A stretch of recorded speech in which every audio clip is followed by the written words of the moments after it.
This is Mark DePue. I'm the Director of Oral History at the Abraham Lincoln Presidential Library.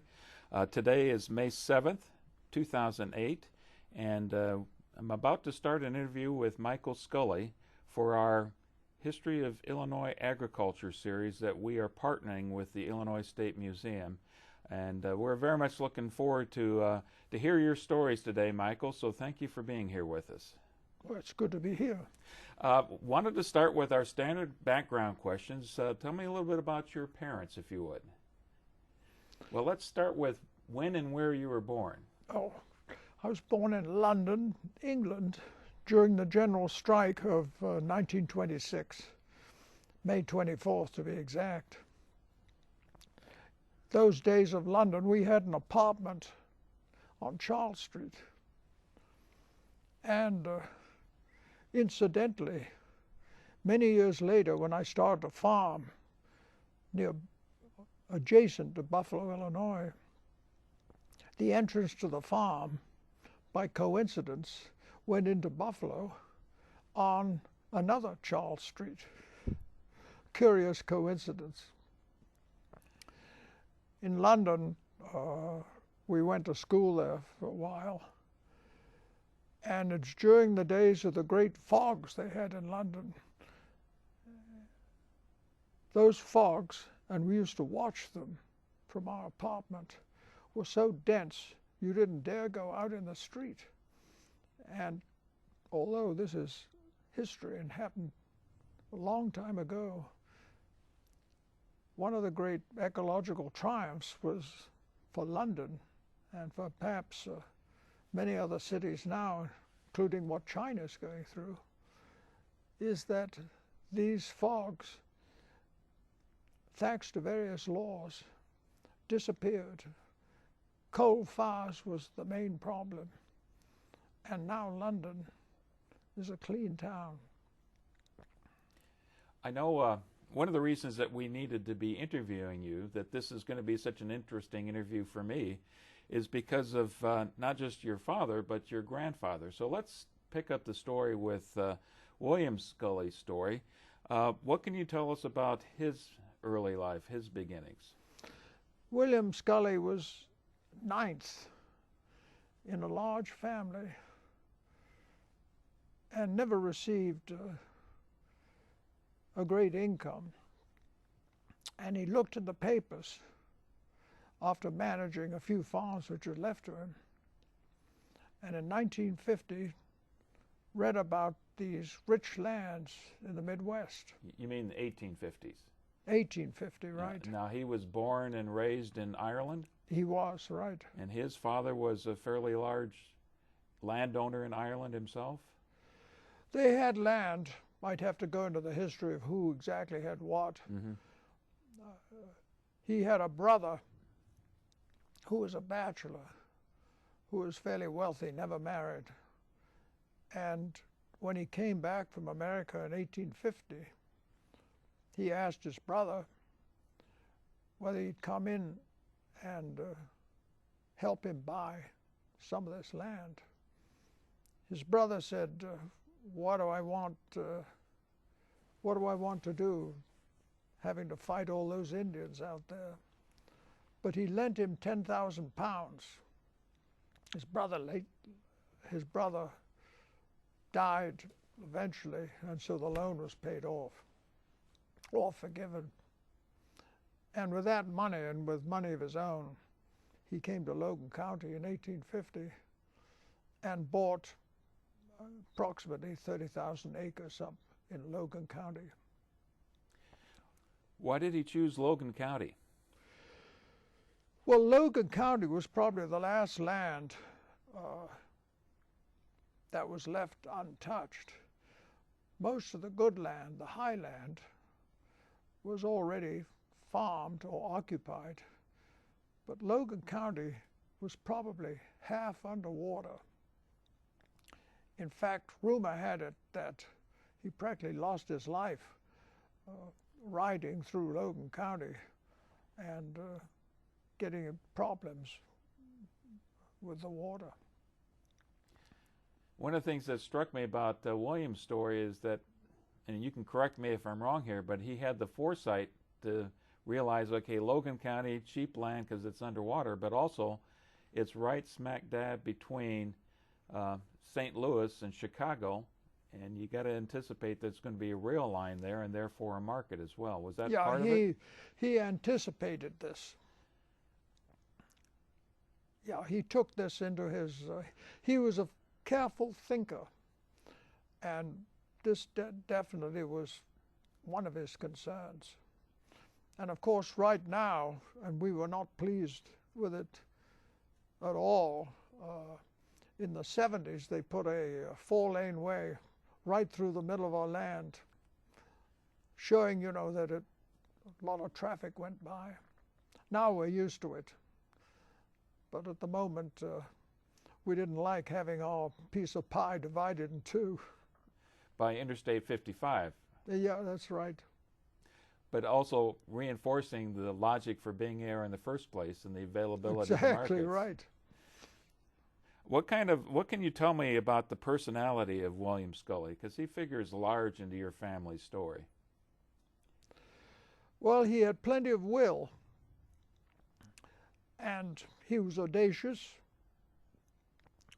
and he had a whole bunch of principles which are enumerated, and we still have his lists. Whether you observe them all is a good question, but anyway, he took a great chance, and I think the value of this whole enterprise was the fact that here we are almost 160 years later, it's still in one piece. The tenants, who are many generations old, still are on the land, and the land is farmed carefully, and the people involved are satisfied, especially now with these rising prices. And it's lasted a long time. Now, it was not just Logan County that he purchased land. Where else did he purchase? Well, later on, he purchased approximately 10,000 acres in Grundy County, Grundy, Livingston counties, and then, of course, went west and purchased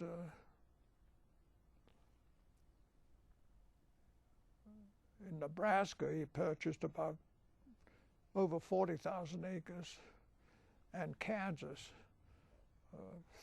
maybe 30, 35. And then later his uncle purchased about 25,000 acres. His brother, rather, purchased 25,000 acres in Louisiana. And all that land is still in the family. Most of it is trust, and the enterprises on that land are modestly successful. And from what I have read, again, you correct me if I'm wrong here, but by the time he was done purchasing, he had close to 250,000 acres of land? By the end of his life, he had that, exactly. And anybody who's that successful doesn't manage to get through life without a little bit of controversy. Can you talk a little bit about some of the difficulties? Well, he wasn't an American citizen. This was a major concern, so he finally became an American citizen. I might add, he also purchased about 45,000 acres in Missouri, which was later sold by my father. He also had 2 families and another child who became a manager of the Logan County lands and was left 3,000 acres, I understand, in Kansas. And later on they discovered oil on that land, and his descendants became wealthy families in Peoria, Illinois. Had a great house on Grandview Drive. We used to spend Christmases with them. Mm-hmm. And I remember my brother and I used to get about 13 presents from Auntie Florence, who was our rich American aunt. Mm-hmm.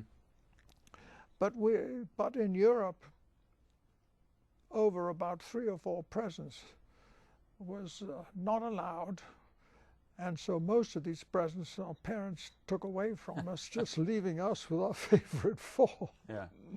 That was considered enough. Yeah. I wonder if we can get a picture of Michael's parents and also of William Scully himself, and we can get that up and take a look at that.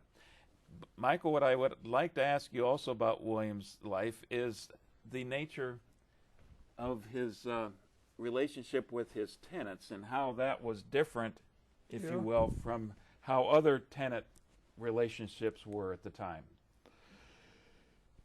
We're doing a retrospect up at Lincoln, and we have a favorite picture, which I believe is going to be displayed, of the Cross family, all of them in one picture.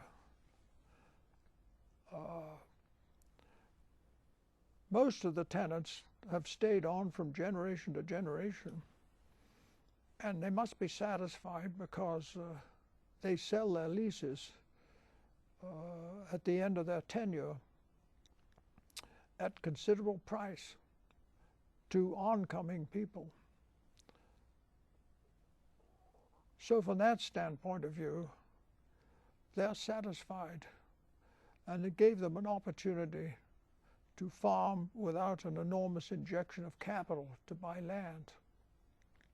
A lot of them prefer to stay as tenants rather than buy their own land. The lease is a 1-year lease and can be terminated at the end of the year. But we don't refuse the same tenants unless they go bankrupt or something. They stay on and on and on. So it passes even from one generation to the next. That's right. One of the things that struck me was that, you know, the term sharecropper is certainly one of tradition in the United States, but these were not sharecroppers by the strict definition. They were paying a cash rent at each year? Yes. It was cash rent, which was not popular in this country. It was a European, an Irish instrument. I think it was because the landed gentry wanted a steady income, and cash rent suited the best. They knew exactly what the income was. Early on, even when I became involved in the business, cash rent was considered more speculative than share rent when you shared the crop. But now I think a majority of farms are cash rent. It's a simpler operation, and from a landowner's point of view, you don't have to pay for the repair of buildings and things like that, which are of more personal nature. Well, I noticed that one of the most troubling periods that the family had with the American operation and their tenants was during the 1930s, and obviously those Dust Bowl years when production plummeted. We have had troubles. We haven't had trouble for many years, but I think that was due to my father living abroad, perhaps. And I think during the Dust Bowl years, the rents were somewhat high. What the troubles were resolved, and there was no permanent damage to the actual business.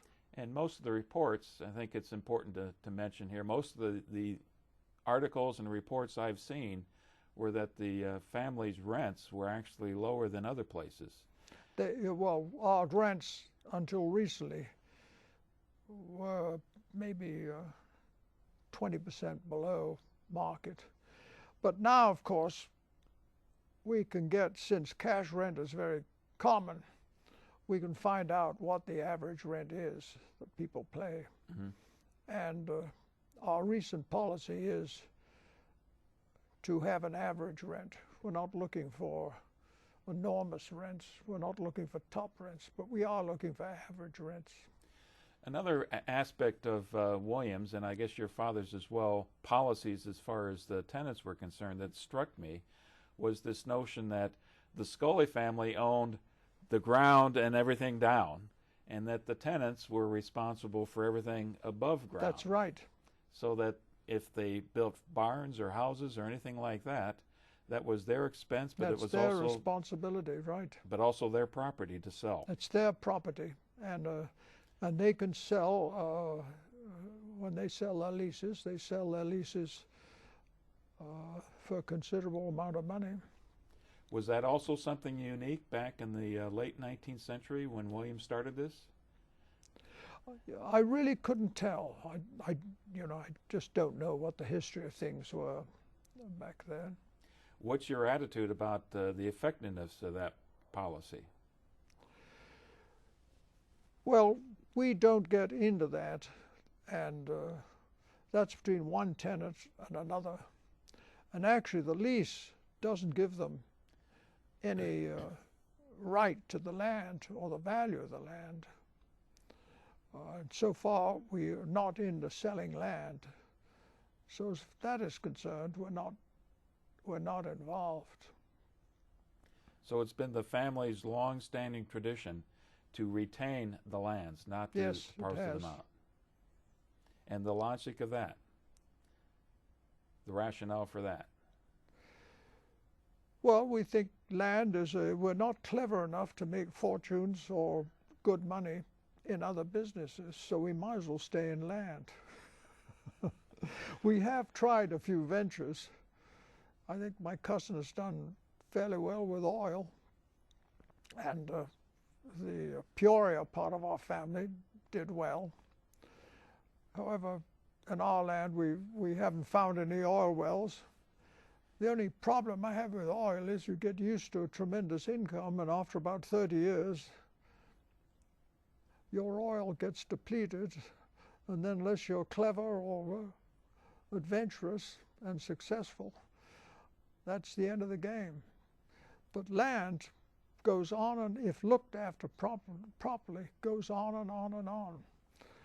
And of course, from a larger standpoint of view, the prairie is a natural resource. Whether it's treated as a natural resource is to be debated. But I found when I went into farming that the depth of black soil was 21 inches. And after that was yellow clay.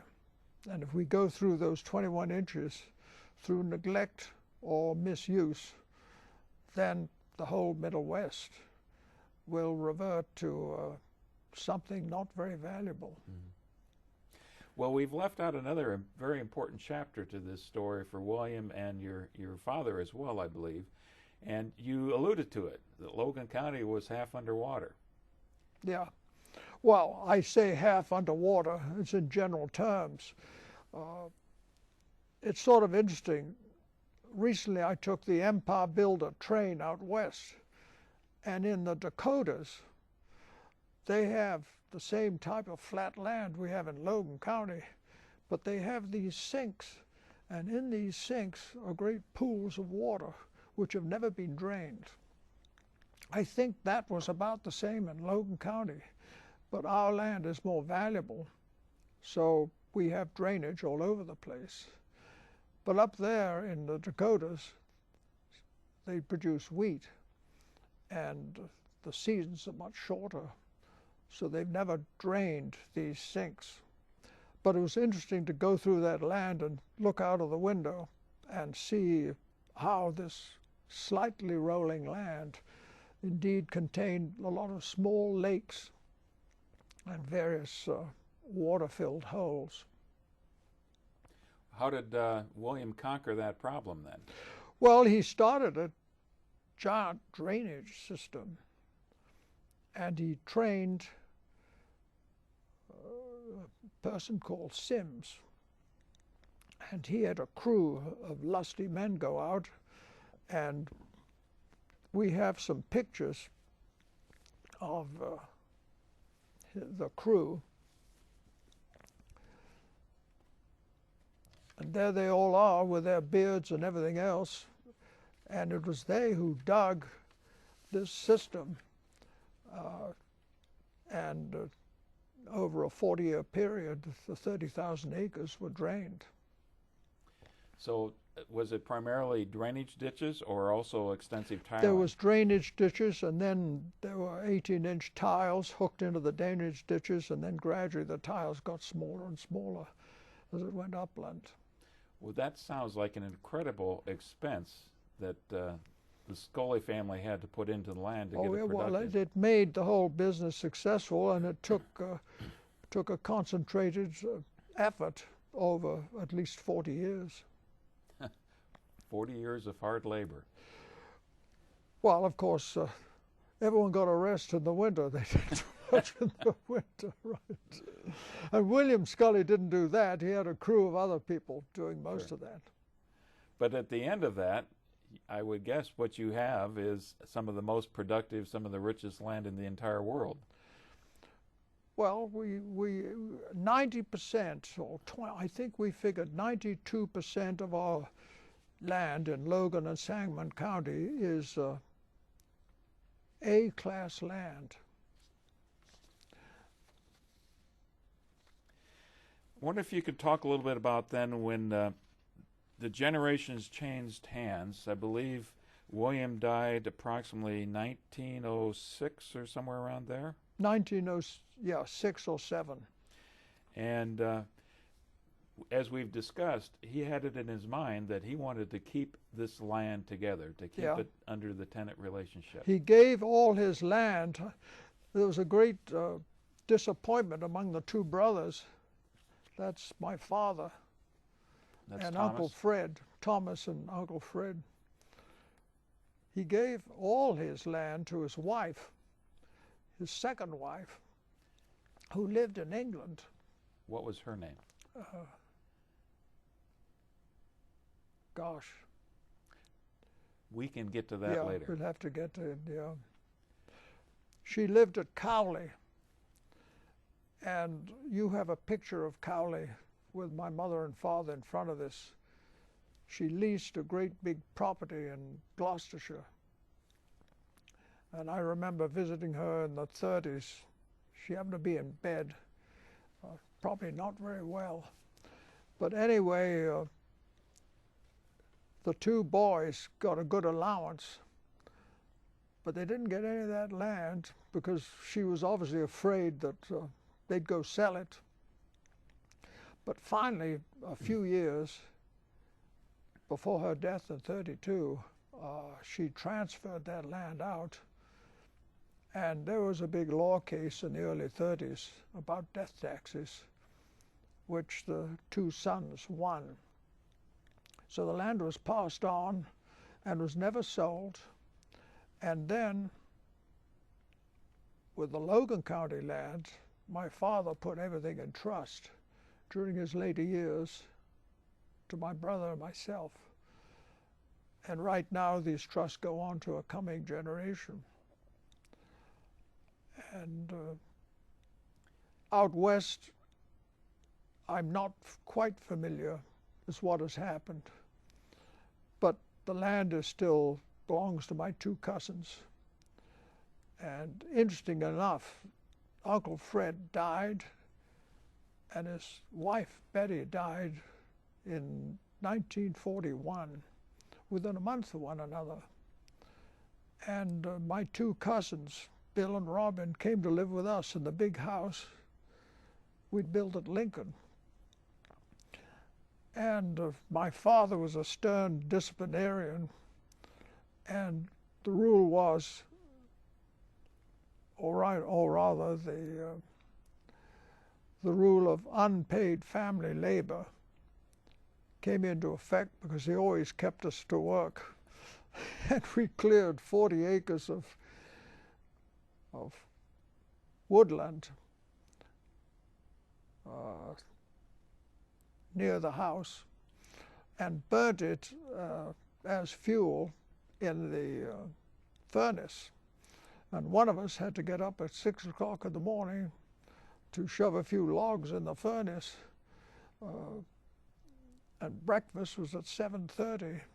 My father liked to take a hot shower, but there was the occasional time when we didn't wake up and the water was cold, and so was his attitude when we came down to breakfast.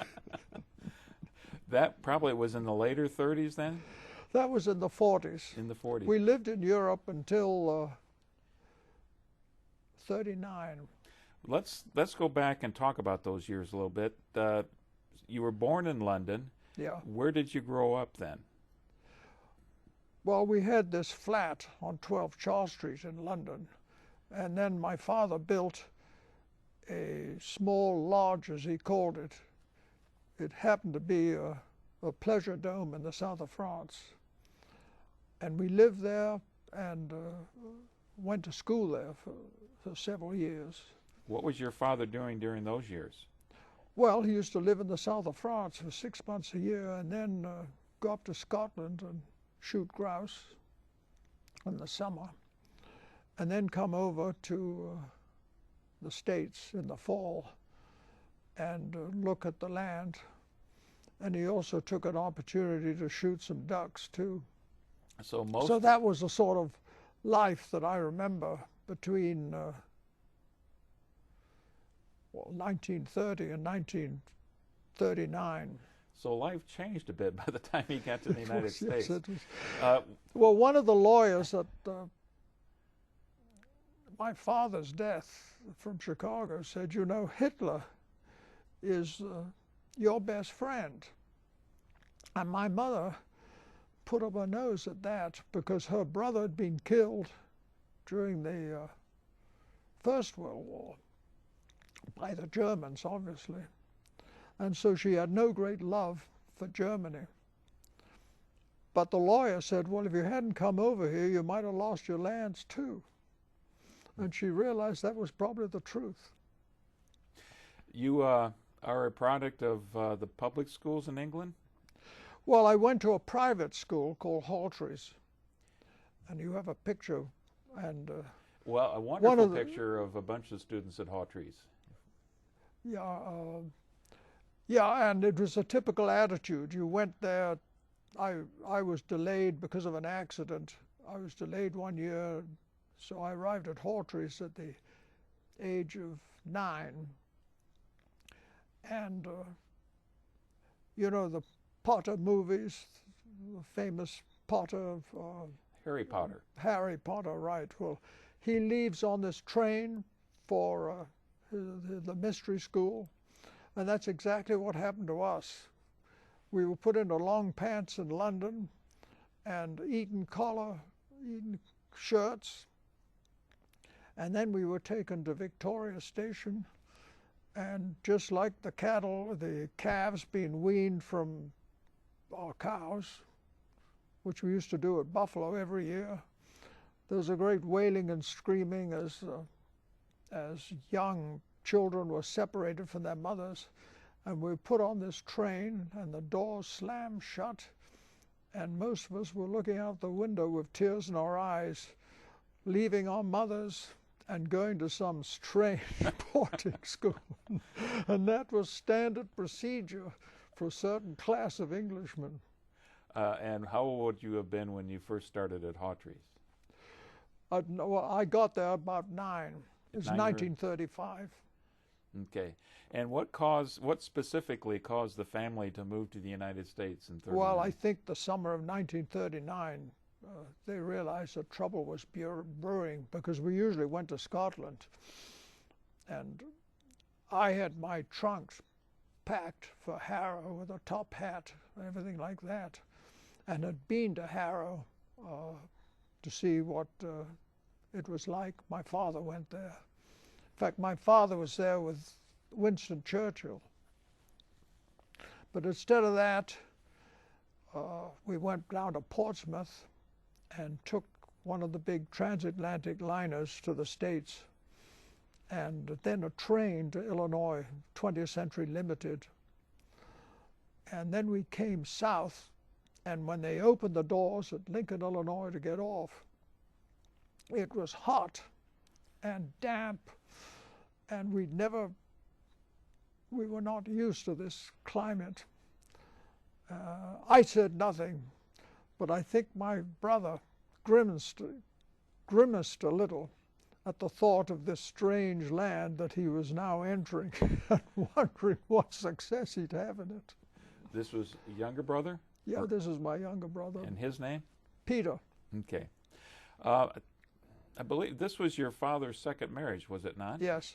Did he have some children from the first marriage? He did. They received compensation in an English court, but his first wife never wanted to come to the States, and so the divorce was in England, and the children received a certain amount of money, you know, in the separation. But we were told never to contact this family. And frankly, they're all dead now. But I became friendly with one of the grandsons of the next generation, who's a historian. And we buried the hatchet because both of us were interested in history. And he has a good job with an insurance company and accepts his position, and we've had a good relationship. Would it be fair to say that your father, inheriting, I believe, most of the land in Illinois that his father, William, had built up over time, that the essence of his estate, his money, was the land in Illinois, or were there properties in England and Ireland There were as well? properties in England and Ireland, but there was a revolution, the time of the Troubles, and all the landlords got kicked out, including my father. And we were left with some Irish bonds, and which my father sold, most of them. And all As that the eldest son, I received a couple of plots of land, and I used to get about $300 or $400 worth of rent. And I went over to London to see the renters, and they saw I had pink cheeks and was pretty healthy. And from then on, I never received any rent from anyone. Of course, all of that happened. The Irish Revolt happened long before you were even born. That happened from 2022 to, in the early 20s. Yeah. That was before I was born. Did you also attend a private school in the United States after you were Yeah, back we here? came here, and we knew people in the East, and we were sent to St. Mark's School at Southborough, Massachusetts, which is a boarding school. And we came into St. Mark's on a refugee quota. I don't know how true this is, but anyway, there were several other boys from Europe, half French, Henri Emmett and David Rowan and Jeffrey Orr. There were several other boys who were accepted, and so I spent 5 years there, and they prepared one for either Harvard, Yale, or Princeton. And we did not know any other colleges beside these three. So everyone got into the college of their choice. We were prepared in such a way that there was no competition getting into colleges. We had heard of MIT, but you had to be bright and good at math, and it sounded a very boring place. I think only one of our class of 44 went to MIT. Are you suggesting that it wasn't quite as difficult academically to get into Harvard, Yale, or Princeton at the time? Everyone got into these colleges. I remember taking the college boards. They were true and answer periods. There was no stress, there was no studying, and we all got into the college of our choice. It was a very different situation. You graduated from St. Mark's in what year? 44. 1944. So And the early summer, I went to Harvard, but I'd already applied for the field service because in those days, everyone wanted to get in the war some way or the other. this is the American Field Service. Yeah, I'd applied for the American Field Service. I could apply because of the accident I'd had in France as a very young child, about 4, where I was run over by a car. One of my eyes was not very good, so I was limited service, and so would only get a desk job in the United States Army.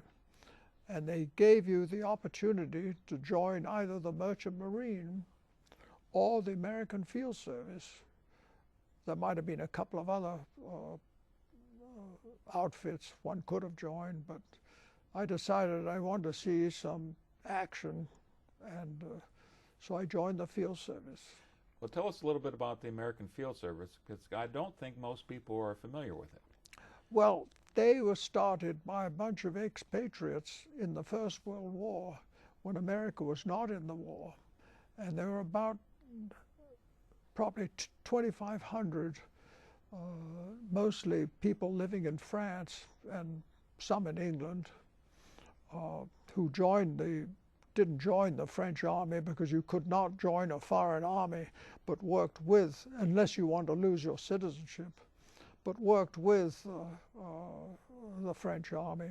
Of course, after the war, they were a very small outfit and gave out a few scholarships. But under Stephen Galati, was resurrected during the Second World War. And again, we were about 2,000 people serving with the British and French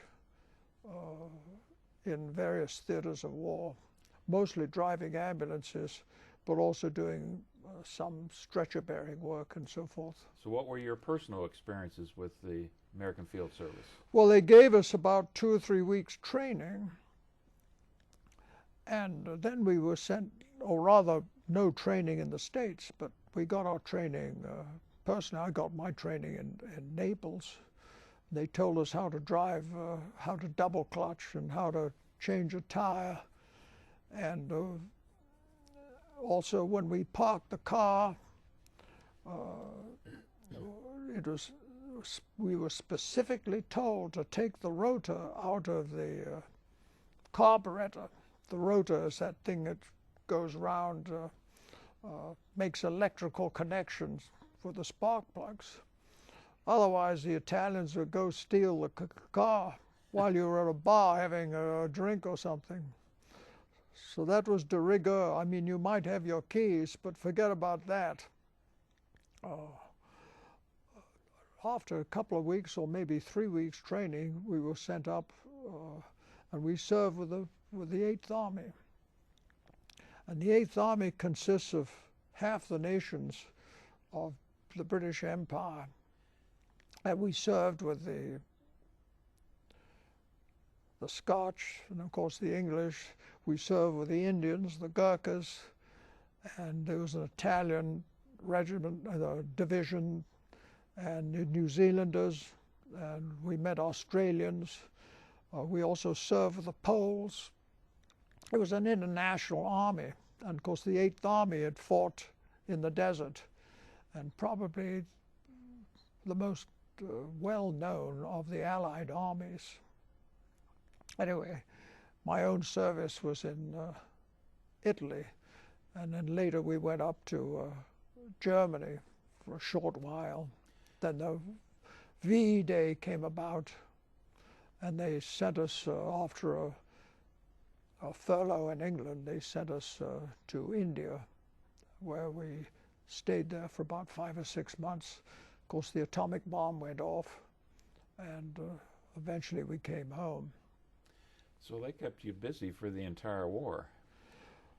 Well, I think you could say, as most people say in war, it's 80% boredom, and 80% you're bored to death, and the other 20% you're frightened to death.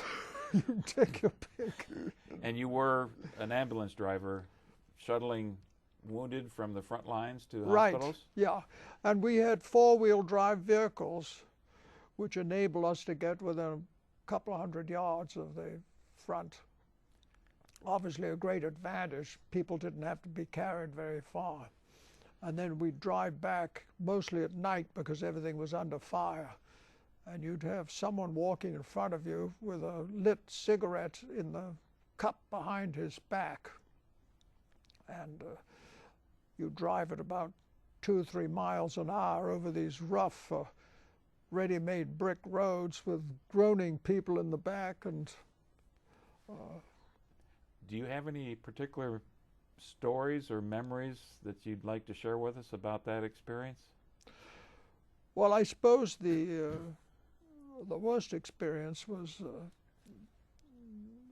we ended up in Germany, and after VE Day we were shipped down to Scully, which was 100 miles south of Germany and within a stone's throw of Belsen, one of the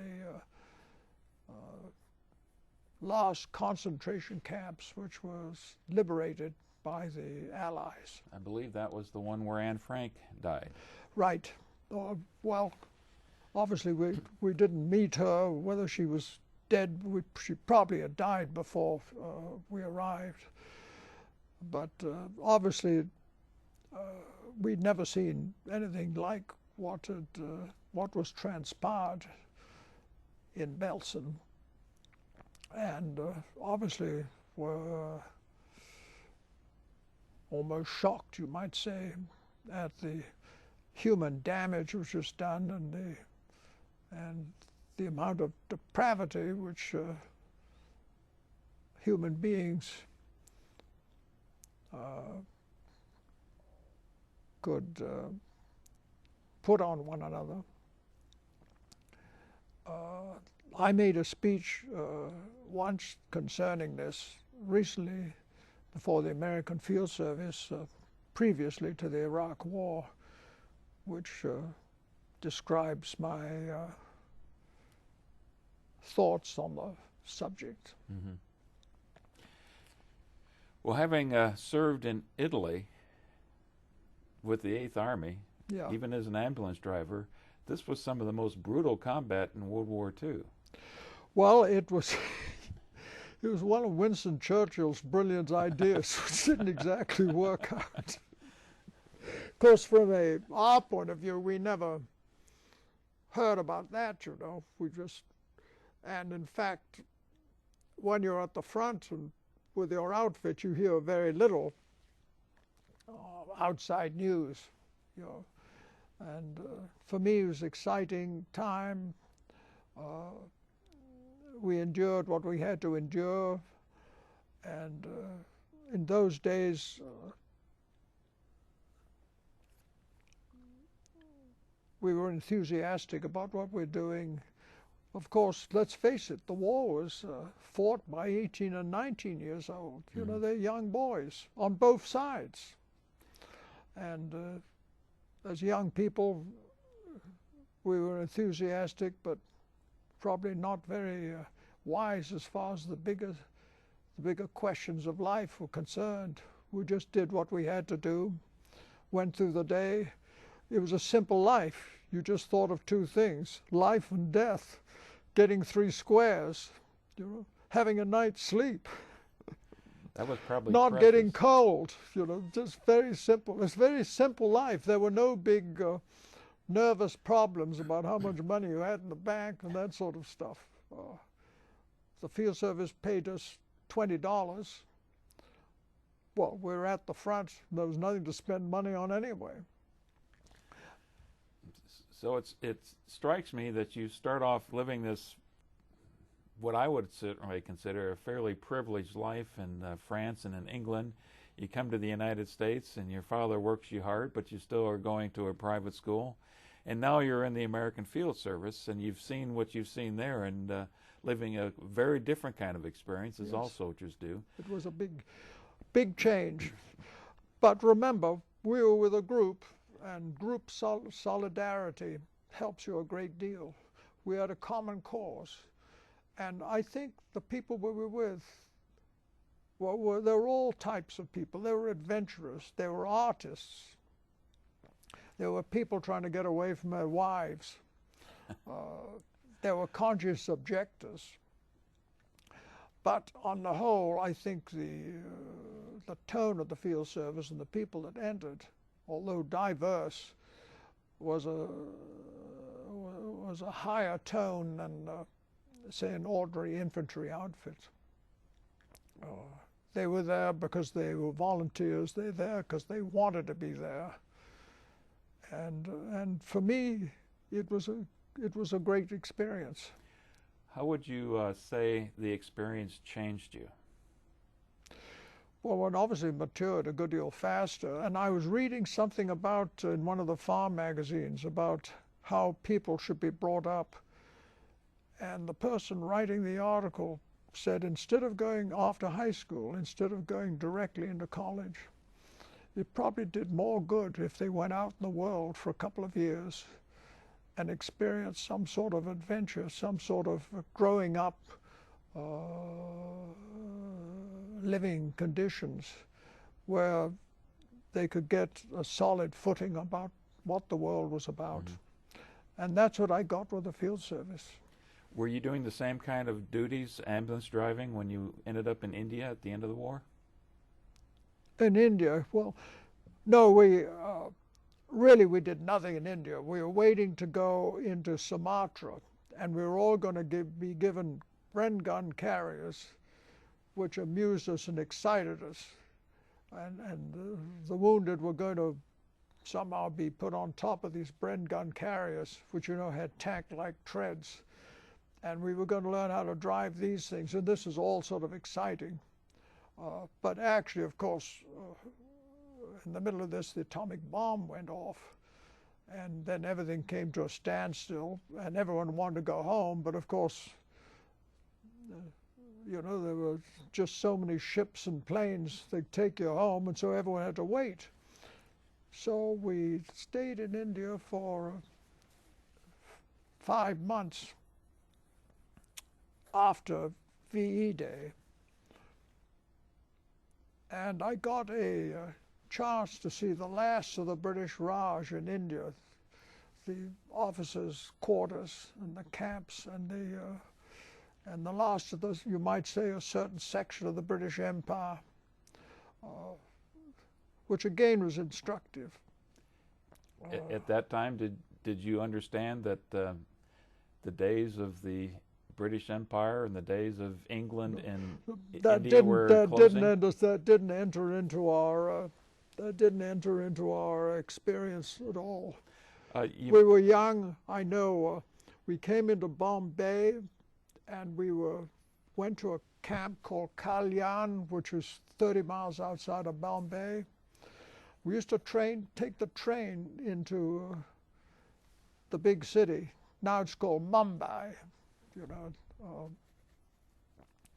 And for the first time, we saw all these beggars dragging themselves along the train, people without legs and stuff. And my particular observation was they lived the same sort of life that we saw in the concentration camps in Europe.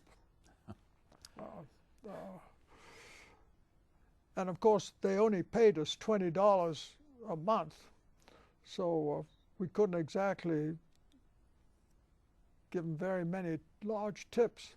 Besides, we wanted to save a certain amount of money because in Bombay, we went to the Taj, which was the big hotel, and had a couple of drinks, that sort of stuff. Do you remember your reaction when you heard about the atomic bomb? Yeah.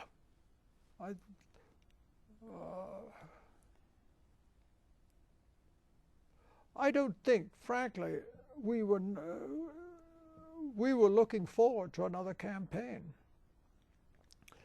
And many of us really did not want to go back home. But anyway, the bomb went off, and obviously we didn't know much about it. The bomb had just gone off. I mean, the horror of 100,000 people dying in Hiroshima didn't weigh very deeply on us. It was just another fact. Well, of course, when you'd come out of Belsen, it wasn't any worse than that. We'd seen all that stuff. So we knew our adventure had come to a close, and we were willing to just go with the flow and come home.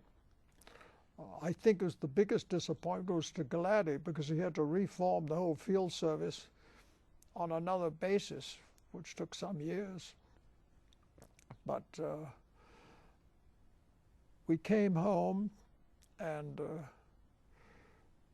we came home on, I think, the Queen Mary, with 15,000 Canadian troops, and landed at Halifax, and we were greeted by the Canadian Red Cross and given baskets of food and candy and stuff, and put on a train for Montreal, and then we changed trains and came down New York, and my parents were there to visit their dear son coming back from the war. That's right. And there I was back in bourgeois society. And I remember later on going on a holiday. Yeah, we went to England in '48, our first trip back to Europe. And we arrived at Southampton, and my brother and I had to carry my father's baggage. Here I was, having come back to the war, and I was now a porter for the parents. It was sort of a disappearance. Well, I was going to. It was sort of a slavery I didn't care for. But I would suspect your parents were very proud of your service. Well, they were proud, but of course, it was back to another regime with certain other rules. But wouldn't that regime be Harvard and college? Well, I was given the choice between staying at home and going to business and going to Harvard. Well, of course, obviously I chose going to Harvard. And the old man gave me a pretty good allowance, but I knew that I could get kicked out like he kicked another family out. And so when I got to Harvard, I saved half my allowance. He gave me $2,000, which actually today would be probably 10 times as much. And I saved half of it. So when I got out of Harvard, I had $3,500 in my bank account. Now, when you say you were afraid that you could get kicked out, you're not talking about getting kicked out of Harvard, but... No, kicked out of the family. Okay. Well, I want to back up just a little bit, and we certainly want to come back to this point, but when you're going to Harvard, what is it in your mind that you want to do with your life? I just wanted to go to Harvard. I had no idea. It was better than staying at home. And the question was what to do at Harvard. And it was in the spring, and I used to go down to the athletic building, which was across the Charles. And I was walking down this building in the afternoon, and it was crowded. There were a lot of people walking down and also cars crossing the bridge. And I heard this click, click, click, click as I was in the middle passing over the bridge. I went to the edge of the bridge and looked over the side, and there below me came the first and second Harvard crews. And they were going to the Weeks Bridge, which is a beautiful bridge about half a mile up the Charles, or down the Charles River. I looked at these crews, and I looked at their rhythm, and I said, that is a beautiful sight, and I want to be a part of it. And I went down to the boathouse and started rowing. I never rowed before. I love to play sports. In England, I played soccer and cricket and rugby, and I was fairly good at sports. I'd never rowed before, but I thought I'd start this. It was really a result of this one picture. And mind you, rowing was hard work. But Harvard had a good tradition of rowing. It had strong crews. And for the next 4 years, I rowed. And frankly, that Harvard, I might say, was an urban experience. Harvard Square, sort of a rough center. There were battles between the townies and the people at Harvard. I was part of those, one or two of those scuffles. I'm not saying we were right and they were, I'm not saying who was right, but anyway, we did get into scuffles. And, but anyway, crew gave me the discipline. And I was on that crew for 4 years. Gave me the discipline for rhythm and hard work and patience and working under a certain amount of pain. And that was what I got out of Harvard. And later, when I went down to Buffalo to start my own farm, organic farming, obviously there was very little money in organic farming. The main thing was to get through the day, make your compost heaps, and trying to keep up with the economies which had to be made, or the expenses you were spending.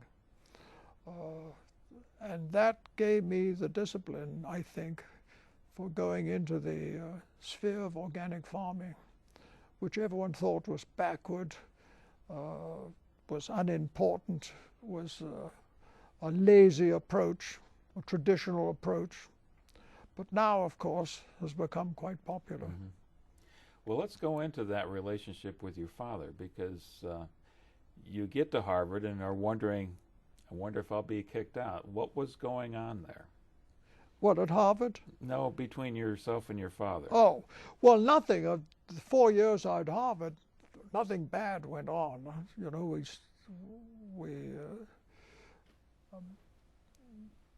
we actually spent some of the summers down at the south of France, and I worked the other part of the summers hauling rocks around the estate and also cutting trees. Unpaid family labor with my brother and also my cousins when they were there. Of course, after the war, they'd left. But it was only after I left Harvard, I came back and worked in the business for about 3 or 4 months. And at that point, I think the relationship with my mother was very close. And I think my father might have become a little jealous. Also at that time, I started the American Field Service experience. After graduating from Harvard, I went down to New York and entered into the Art Student League. And I took drawing lessons and stuff. They told me at the Art Student League that there were 90,000 artists in New York, and 1 would become famous, and 4 would make a living, and the rest of us would starve. Well, it was obvious after trying art that I was going to be one of the starving ones. But the main experience was that Galati, who was in a dilemma about the field service, Galati came from an old family and was a Harvard man, and I think was captain of the football team at Harvard. You know, he was a well-known doer and shaker, as they say. He wanted to resurrect the field service, and there was an idea that they should try and raise money from the high schools and try and get a the high schools to raise $600, which today would be $6,000, and get a foreign student over and live in that particular community. I came to that particular important meeting. Mind you, it is in the basement of this old brownstone house, which is the field service headquarters, and it is not particularly well kept up, and all the relics of the war were there and sort of not very well kept and so forth. We met in the basement, and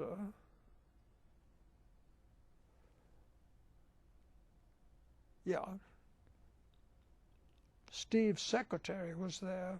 She was a Japanese girl, and also someone who did society dances and stuff. And it was this particular person, I can't remember her name, said, "Why don't you send someone out west into the hinterlands to collect $600 and maybe start something?" I said, "Oh, I'm going back to Lincoln." So I came back to Lincoln, and I went to the local high school and told them about this particular program. And we had a couple of money raises. My mother gave $100, and I gave $50.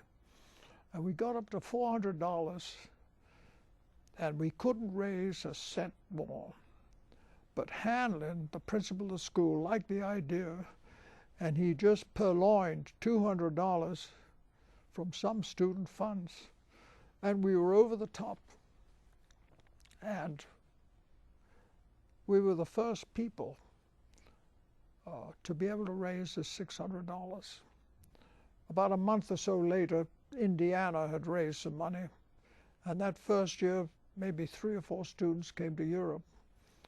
And a German student came to Lincoln and stayed with a family and did very well and won a a state public speaking contest the next spring. But I think my father might have got jealous that I was doing extracurricular activities and making myself known in the town. And the result of all this resulted in me being expelled from my home. And when he said you had to leave, you just had to leave. And so I left. But fortunately, I had $3,500 in my pocket. I think you have one of the papers, which I gave in a speech, of my particular training, which I gave myself in agriculture. I was a hard man for a while, and on this particular trip, I left for the east, and I stopped by Louis Bromfield's farm. And he was one of the great gurus. I remember stopping at Louis, and about 300 or 400, it was a beautiful day, about 300 or 400 people were there. And there was Louis in a Jeep with 2 bulldogs and a loudspeaker hooked up to the machine. And he said, "Let's all go to the top of this hill, and I'll explain the workings of our farm." So he took us up this winding path to the top of this grassy hill, and there he showed us his farm. It was sort of like a Sermon on the Mount speech he gave. He showed us how the rich trees sank their roots into the valuable ground and absorbed all the nutrients they needed to grow, and they were a darker green than most other trees, etc., etc. And anyway, he gave his speech. Well, I left for the east and then stayed with friends for 2 or 3 weeks at Mount Kisco. They knew of Ehrenfried Pfeiffer, and I got introduced to one of his seminars he gave at Spring Valley, and I asked him for a job. And he said, let me think about it. Then I went up to Massachusetts and stayed with a friend. And frankly, I said to myself, what have you got to learn? What are the first things you've got to learn in farming? Well, milking a cow was, I thought, an important objective. I didn't know how to milk a cow. So I stayed with this friend at New Bedford, and I went around the countryside asking for work. This one man was looking for labor, and they were paying $5 a day. And the Massachusetts rule was you could only work 10 hours a day. Well, of course, milking cows, if you want to get the maximum milk, you should milk them 12 hours apart. So after I got the job, we had 2 hours in the afternoon, which didn't count, you see. But we couldn't do anything. So we usually just sat under a tree and either read a book or just went to sleep. Anyway, that was the rule. And so this one farmer looked at me. He said, can you milk? I said, of course I can. It was a perfect lie, and he knew it was a lie too. But I was in good shape, and he needed cheap labor. And I was part of that, I represented cheap labor. He said, come along to the barn at 4:30 in the morning. It was a Sunday morning that I came to the barn, and he opened these 2 doors, and there were 2 other people with me. One of them was an experienced laborer at the farm. He said, you handle the milk machines. They were dealer valve milkers. And the other 2, you strip the cows, pointed to me and another gentleman, another boy. As I said, he opened the doors, and inside that barn there were 128 cows. And I took one line of cows, 64 cows. I obviously didn't know how to milk. I didn't know how to milk, but anyway, I went through the motions. And by the end of the day, I had 5 blisters on one hand and 4 on the other. And the cows were fed a high-protein diet, so they really all had diarrhea. And their tails spent half the day flipping back and forth, hitting you on the side of the cheek. So I came back home to where I was staying, and I smelled so badly, they said, you're going to have to wash yourself off in the garden at the garden hose. And this I did, but they were glad to keep me. And I worked at this farm for a couple of months. And at the end of 3 or 4 weeks, I got to milk cows pretty well. I think the most boring job I ever had anywhere, they had 17 acres full of stones. And a crew of us picked up little stones and big stones and threw them into the back of a truck. This went on and on and on. But I think it was the most boring job I've ever had. Day after day, we just went behind this truck, picking up these stones and throwing them in the back of this truck. One of the other jobs too, a lot of the fields were irrigated, and they had these heavy iron pipes which you had to carry around and connect one pipe to another. And of course, the alfalfa was probably 2.5 feet, or 2 feet high, and wet as anything. So of course, you were wet up to your waist, carrying these pipes around and messed around. But that's what we did, and then my boss was the boss's son. He was 14 years old, and he used to boss me around. And the foreman just couldn't understand why a Harvard graduate would take a job like this. He just thought, this is insane. Well, eventually, I got a letter from Dr. Pfeiffer. He said he'd take me on as a student.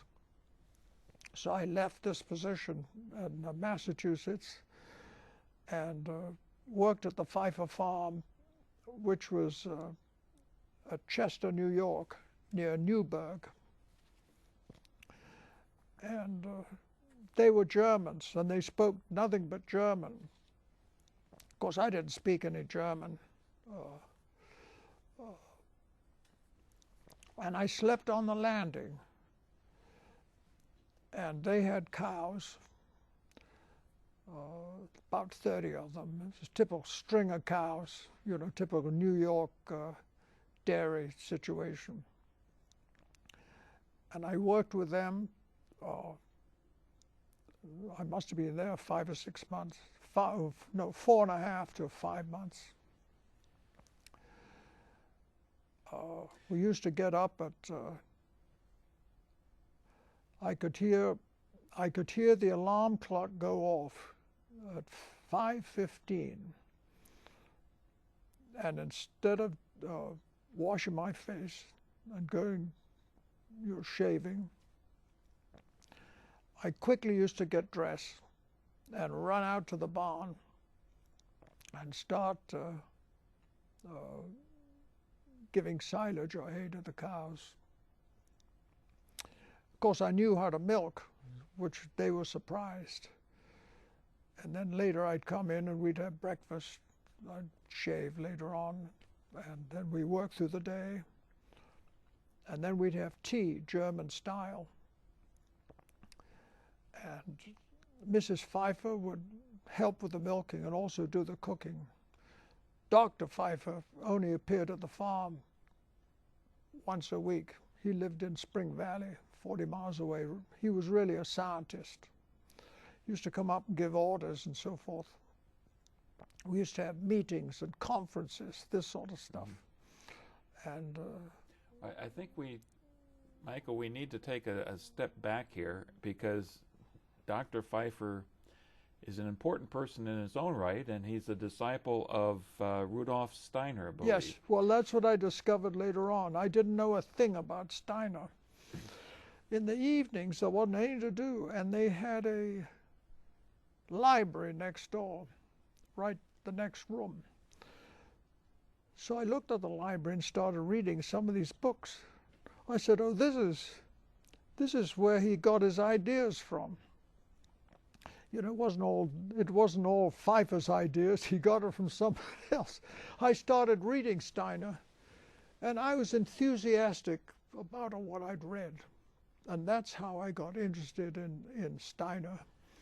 And I think we need to take a little time talking about Steiner's philosophy, and then what Dr. Pfeiffer did with that as well, his own views, because I think they play prominent roles for the rest of your life after that. Well, they certainly did, because I have a library at home with probably up to 500 or 600 books of Steiner's, and he was a prodigious lecturer. He had a cosmology. Steiner is... and he also had a history of the world, and he was a clairvoyant, and spoke with these unborn gods, so to speak. He was a scientist, that is Steiner. Where was he from? He was from Germany. But he left Germany and had his headquarters in Switzerland. He died in 1925. He'd born, I think, in 61. Died in about 25. They built a temple called the Goetheanum, and it was made of wood. And he had enemies, powerful enemies, and evidently someone set fire to the old Goetheanum about 2 years before he died. But in spite of the setback, they started building a new Goetheanum made out of cement, which was eventually built after many years, and still exists.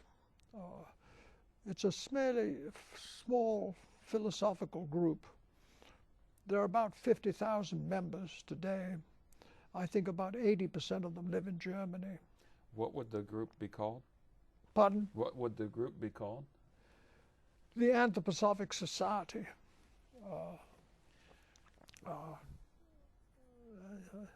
I'll let you spell it out. You probably have to get it correct. Well, I've seen this. Anthro is Greek for man, and Sophia is wisdom. So wisdom of man would be the... and as I said, he had a complete philosophy, which I found pretty interesting, and I followed. But of course, I was in the farming section of it, and when you get into practical affairs, you know, you get down to bedrock, and you find, and since you're, it's a lot of physical labor, and you're limited and have to work with other people and other economic factors. For instance, you have to buy your tractors, you know, which are made by other people. So you're subject to the rules and regulations of the world. And also, of course, if you have a market, you have to market you have to find people to market your stuff to. And economics comes into play pretty closely. So one is very limited as far as freedom if you want to try new ideas, because they take time to develop, and maybe you have to rely a lot on other people and their ideas, and maybe they haven't, these ideas have not been developed, so forth and so on. Well, I know that one of the fields that Steiner got into, I guess he basically invented this notion of biodynamic agriculture. Right. Yeah. Can you explain what that is? Well, it's biodynamic meant that agriculture relies on biology, and there are certain dynamics in biology.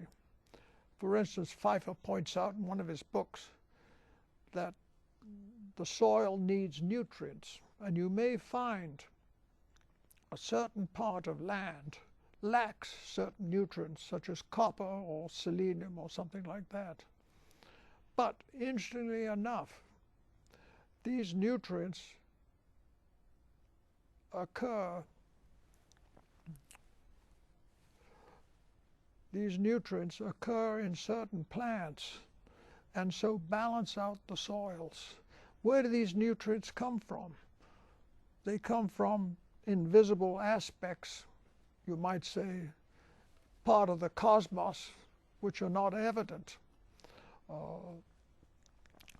This is certain dynamics of the soil and of life, which are not explained by just physical means, but they are observed. And he made certain preparations to enliven the compost pile. This is Pfeiffer now? This is, well, Steiner made the actual formulas. Pfeiffer carried them out in certain ways. Anyway, this is what biodynamics was all about, which produced a more wholesome food than you could get through ordinary agricultural means. And so the question is, when I got home, and as a result of my experience, when I say I got home, from the Pfeiffer farm, I was drafted into the Korean War, and so I spent 2 years in the army. But before I went into the army, I returned home, and this particular controversy I had, my father sort of disappeared. My father lived in a big house, and he'd always come in the back door, and things were sort of forgotten and forgiven. One of the couple of interesting things at the Pfeiffer farm was Mrs. Pfeiffer used to bake a pie once or twice a week, probably once a week. And we'd put all our dishes in the sink. And Mrs. Pfeiffer said, well, you should have kept your dishes because I have a pie ready for you. Well, I said, we don't know whose dish belongs to who. And Willie, the daughter, piped up and said, oh, Michael, we all know your dish. Well, you see, I'd cleaned my dishes with a knife and fork. They had followed the German custom, wiped their dishes with a piece of bread. So from then on, I wiped my dish with a piece of bread, did what everything else did. And I think this custom happened from the 30 Years' War or something in Germany, when no one had any food, and it just kept on this habit. There was another amusing time. My mother obviously was not pleased with, that I'd been kicked out of the family. So she came to New York and came up to the Pfeiffer farm to visit. And we all sat down to tea, and she was well dressed, her New York clothes. Of course, the rest of us were in farm. We'd just come in from working the afternoon on the farm. And she'd brought a big box of chocolates with a sort of Whitman sampler, and she put it in the middle of the table and took the lid off. And we all looked at these chocolates because really we were starved for sweet things. No one dared take a chocolate, though. So the lid was replaced, and my mother left for New York again, and we went out to milk the cars. And of course, all of us, or myself, were thinking of these chocolates. I came back in the kitchen after milking the cows, and there wasn't a soul in the house. So I crept over to this box, which was the middle of the dining room table, and lifted off the cover, and all the chocolates had disappeared. So I replaced the cover, and later we came in for dinner, and not a word was mentioned about the chocolates, and nothing was ever said about this incident again. And it was one of the curious things which happened. You tell the story about the chocolates, which is to suggest that Dr. Pfeiffer thought that the chocolates were not healthy. They were not part of what biodynamics was about. No, I don't think there's anything to do with it. No, this is, well, of course, he came up from he came up once or twice a week from his laboratory in Spring Valley. And really they tried to keep him. Pfeiffer was one of these geniuses, but he always would get into mechanical trouble. When he handled mechanical things, he'd get into trouble such as rolling up a window. He'd get his fingers caught in the glass going up, stuff like that. And but still he was revered, and he did excellent work in his field. So how did he pass on his information, his thoughts about how agriculture should work to of course, you and others? It's mostly conservative rotations, and then you added these compounds to your compost heap, and then a lot of his science was regularly known stuff. If, for instance, if you want to get certain yields in your cornfield, you had to have so much nitrogen, and he'd take these from regular manuals because he relied on other research on the basic way a farm worked. So in other words, you were supposed to put 10 tons of manure on your corn crop in order to get the required nitrogen to get an adequate yield. 10 tons per acre? 10 tons per acre, right. And of course, when I went into farming, we used his knowledge, and we used to take soils samples and to see we had all the we had enough calcium and calcium, phosphorus, and so forth. There were a lot of stuff he did, which was part of regular agriculture. Can you describe what conservative rotation would be? Well, I had on my farm, I had 3 rotations. I think I had one set of rotations with 1 year of corn, one with 2 years of corn, and one with 3 years of corn, oats and clover. I wanted to test what this compost would do. And as I said, we came into certain practical problems with putting on the compost. Of course, we had a certain amount of weed seeds going in, which affected the yields of the corn. And of course, what we wanted to do is keep the yields up with everyone else. And we had difficulty in doing that because people were putting on more and more artificial nitrogen, and we were limited the amount of compost we could make. And also there were inherent disadvantages of using compost, such as weed seeds and so forth, and in cultivation. But the other problem with the crops, well, it was known under chemical and modern agriculture that the viability of the seeds were decreasing, and also the nutrient value of the actual crops in the last 40 or 50 years have decreased from 20 to 40%. In other words, we're growing crops which are worth less and less. They have less nutrient value in them. This is due to the fact we're breeding for volume, and everything is priced on volume, and we're producing stuff which actually has less nutrient value. And this is seen. This is now well known, and the real question is, what does this have on the health of individuals?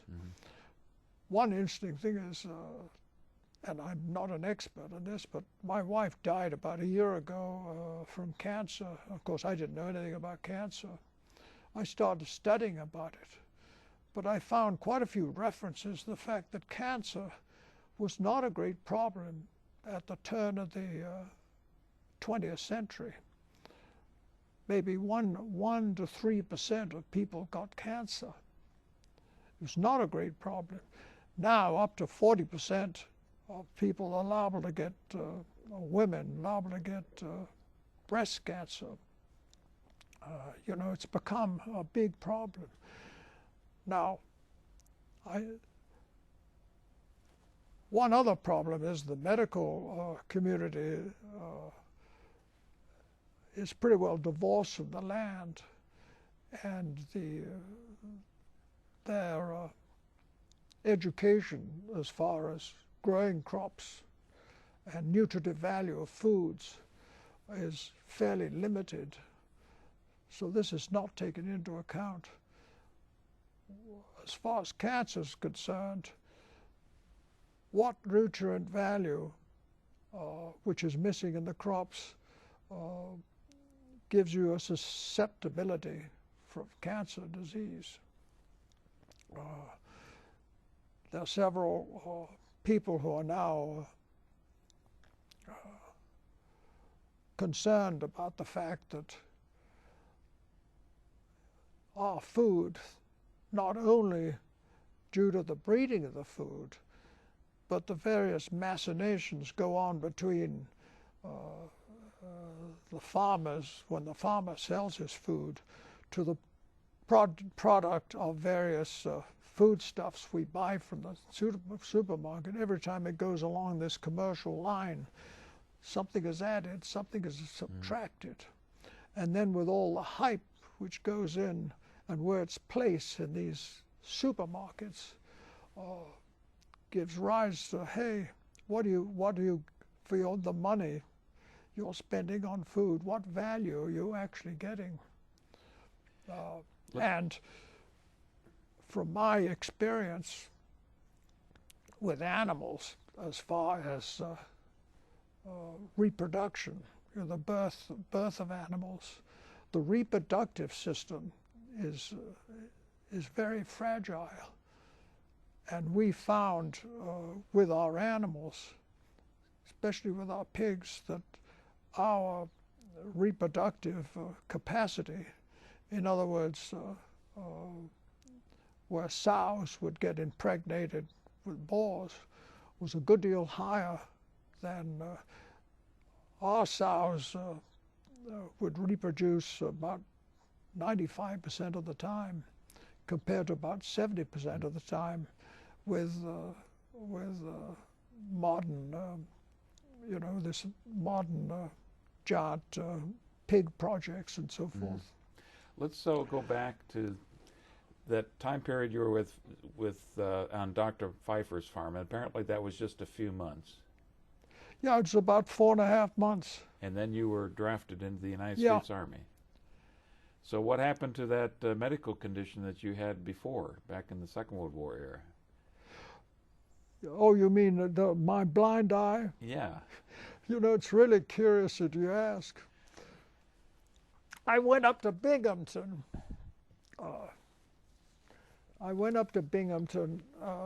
To get my physical. And actually, Mrs. Pfeiffer said, we've enjoyed having you on the farm, but why don't you go back to the bank during the winter or something? Because she didn't want to have an extra man around the house until next spring, because there wasn't that much to do. And so I don't think I was worried about this dilemma, but it was something which had to be tackled because they didn't want me there. And I could see her point of view, because she was working. Actually, at the Pfeiffer farm, we only got 1 day off every 3 weeks.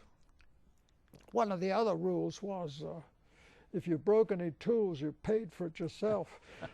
And I had a great propensity of putting the tractor in reverse and running over a pitchfork or something like that.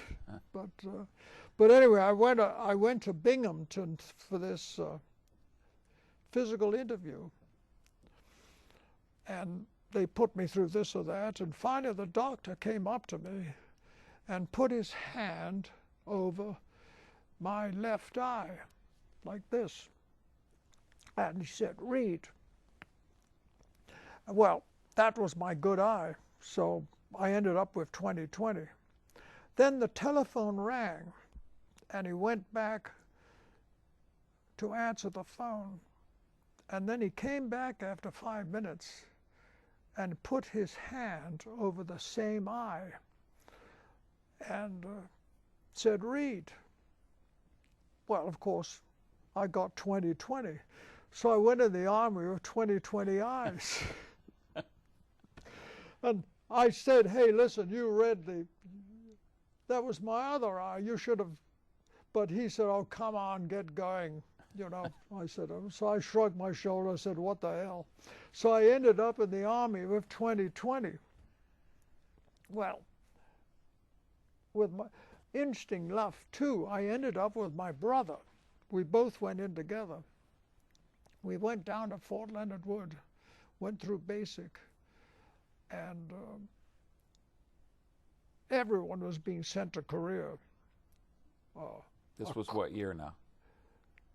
We entered in 51. Okay. January 51. Pusan perimeter was getting smaller and smaller. In fact, and we were given, in 14 weeks, we were given 3 weeks of field training, and the rest was sitting at a desk, watching movies of what you should do and learning how to parade around the Army compound. Of course, we should have been out. If that was the case, we should have spent 3 weeks learning how to parade around, and the rest of the 14 weeks out in field training. But anyway, that was the way things went. You didn't end up in Korea, did you? Pardon? You did not end up in Korea, though. No, we didn't, because my brother started to have beer with some sergeant who was in charge of records. And all our records were kept in sort of shoe boxes, a little card like that, with you had your MOS. I've forgotten even what that stands for. Military Occupational Specialty. Yeah, well, you know, and your IQ and the whole darn bit there. And somehow he said, oh yeah, we have some openings to go into intelligence. I said to my brother, I said, why don't we volunteer for career anyway? My brother was not going to do that. So these openings appeared, and my brother suggested we apply for intelligence. So I said, oh, fine. And we applied, and lo and behold, we ended up in Camp Hullabird for 4 months. They have an intelligence center there. Is that in Hullabird, that's in Baltimore, Maryland, Hullabird. The one rule at Hullabird were, of course, then you could only get into intelligence if you had 20/20 eyesight. So I had to fake it so I could, you know, because you got to have a driver's license in the Army. You had to have 20/20. Yeah. So I had to fake this darn thing. No one discovered that I didn't have bad eyes. So anyway, we stuck together in Hullabird and went through 4 months of training there during a rather hot summer. And they had one stiff rule at Hullabird. If you fell asleep in class, you got canned from the camp and you got reassigned to a infantry regiment in Korea. It was sort of tough, and damned if about 5 people didn't fall asleep, and they were just thrown out of, you know. Because certainly once they got to Korea, they would never fall asleep. They just disappeared. So anyway, but the funny thing about this, so after Hullabird, we were assigned to Europe. But going back a step, before we left for our basic training, I said to my brother, let's give the old man a goodbye present. He liked to drink Bass's Ale. So let's get him a case of Bass's Ale. Of course, now you can get 30 different types of beer in Springfield, but not them. We phoned to Chicago, and I said over the phone, do you have any Bass's Ale? No, we don't have that. Well, what foreign beer do you have? Well, we have some Würzburger beer. Never heard of Würzburg. Well, send us down a case. They sent us down a case of Würzburger beer, and damned if a year later we were assigned to Würzburg in Germany and spent a year there. Again, one of these curious circumstances. Well, was the Würzburger beer good? It was. I love it. I've got some at home. It's a first-class beer. So you had that was your short military career then? Well, we were in there for 2 years. So that would be about 1954 when you got released? Yeah, the 53. Okay. Yeah, and we got out in 53. And then we stayed in Europe, and frankly, I thought of re-enlisting. Frankly, we were corporals, and we wore civilian clothes in Germany, and we had a car and ran around doing various intelligence. In fact, we did quite a bit of work vetting scientists, and also German girls who want to get out of the country and marry American boys. And we didn't speak any German at all. So what we did was to learn 30 sentences in German. I'm from the American Army, and I'd like to have a few questions I can ask you. Ich bin von der amerikanischen Armee und ich möchte gern haben ein paar Fragen mit Ihnen. That's about, we learned 30 of these expressions. How do you know Fraulein so-and-so? Is she an upright citizen, and so forth and so on. And then we go back and write top secret reports in 5 copies without any mistakes in decent English, you see. And so that's what our experience was. And of course, we used to flog our coffee. You could buy coffee in the PX for $1, and we could flog it for $8. Flog it. Well, that was the black market. Black market, right? Which, of course, we were not supposed to do.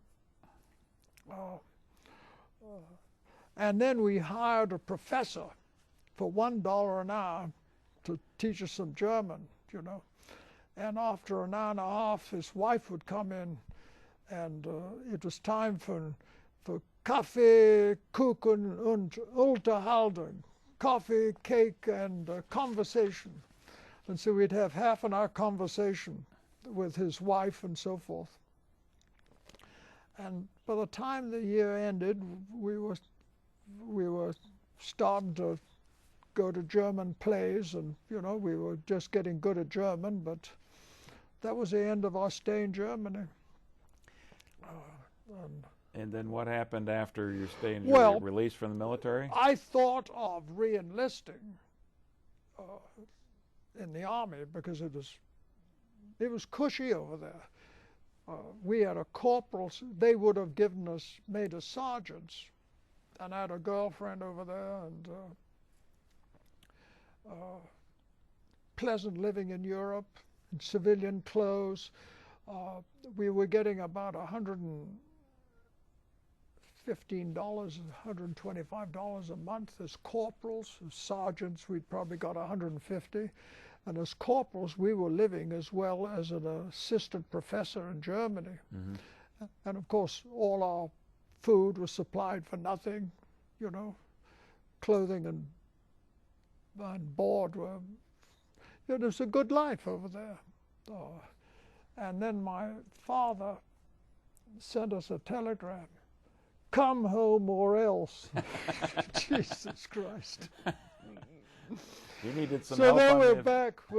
Well, you know, it's hard to say no to the family. Well, he had this great big estate. He had to do something with it. So we came back to this country. And my mother sent me up to Chicago. And I worked in the bank, the trust department for a while. And Jean, who I got to know Jean, who came from a farm family. She was at the Art Institute. You know, she was sort of an artist. What was her last name? Jean Carol Scheckler. Jean Carol. Okay. Scheckler, Scheckler. Okay. And we were married the following year, 54, 55, I sort of forget the years. And then my father had set up these trusts, and I immediately went down to Buffalo and started this organic farming. And of course, my father was in charge, and you know, the business was run through the office. Mm-hmm. Until his death, it was run that way. And I used to go up to the office once a week or something like that. Now, we've only got a few minutes left today, and we're going to have to pick up talking in detail about your experiences on that farm in Buffalo. But I did want to kind of establish some of the groundwork here, if we could. When you say your father's estate, now he had 40,000 acres. Yeah, about 44,000. Is that what you mean by the estate, or did he Yes. actually work part of that land himself? Well, my farm was about 400 acres, so it was a very small. It was one lease. It was leased. The whole estate was cash rent to various, Okay. and the person on my particular lease in Buffalo was in debt, was getting drunk, and we did not renew his lease, and so he left. And I paid $18,000 to get on the lease, buy the lease, and You bought the lease from the person who was there before. that was sort of and actually he became a mechanic down in, I think, Arizona or somewhere. And I talked to one of his relatives, and the relative said that's just what he needed, a steady job with a boss. And of course, with the 18,000, he paid off whatever debts he had, and he became a good mechanic and lived a practical, useful life. Now, just saying that you had to pay $18,000 to gain the lease, Yeah. I think kind of illustrates quite a bit about the nature of the tenant relationships that your grandfather and then your father were running as this well. was the average price for leases in those days. What was it actually that you were purchasing with that lease then? Pardon? What was it actually that you were purchasing? Was it the Well, buildings and the structures on the property? Yeah, there was a house down there. We moved in a little house, which was had been built onto. Oh, there was a couple of barns, and actually, what I did was paint up the house. We redid it as best we could. We used to sleep in the living room, and then later we moved upstairs in the attic. The original house had upstairs. You had to the door to get upstairs was outside the house, and the original houses were built that way. Well, the door was on the outside because a lot of times foreigners came, and they didn't want to have contact with these people because they didn't know anything about their character. But they wanted to, not foreigners, but strangers. But I think a lot of farmers liked housing people who traveling through the country, simply because that's, sort of social. They'll help them, and they could get information for other parts of the country. But they didn't know much about these people, so there was a separate outside entrance, and you just climbed up to the attic. And did you purchase some equipment with this money as well? Did it come with equipment? No, I didn't purchase any equipment at all. We finally built up the farm, and finally I built Cocklebur was built about several hundred yards away from the old farmhouse. Okay, Cocklebur then was the name of the new Cockle. farmhouse? I named it Cocklebur because it's full of cocklebur weeds. But cocklebur weeds grow on ground which is very fertile. Yeah. Well, this might be a fairly decent place to stop, Yeah. because I don't want to disrupt the story once we get into the type of agriculture that you were in. Oh, yeah. And I certainly want to be able to talk in a great amount of detail on that, because you are going to pick up with what Dr. Pfeiffer and Dr. Steiner had done and apply some of these techniques, as I understand it, to organic farming of your own. Yeah, I can tell you well, you have the 2 or 3 articles we did on the farm.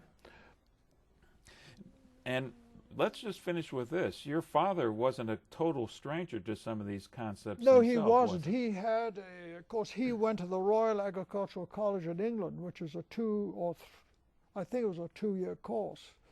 And he had Sir Albert Howard's book, who was the, you might say the grandfather of organic farming. Sir Albert Howard, who'd been in India and did most of his work in India. So he was already a proponent himself. You were following in your Well, father's he was, footsteps. and yeah, he was in a way, right? Although, well, in Ireland he sort of ran his own show, but over here, when his father died, they built a big office in Lincoln, and they ran the whole business through that office. That was the main office for the Nebraska and everything out west, also in Missouri. Okay. Well, this is probably as good a place as any Good. to stop, and we'll start, and we'll Good. talk a lot more about this 400-acre farm that you had Yeah. in Buffalo and Yeah. Cockabur and the Yeah. rest of your life then. Yeah, okay, well, thank you so much. Thank you.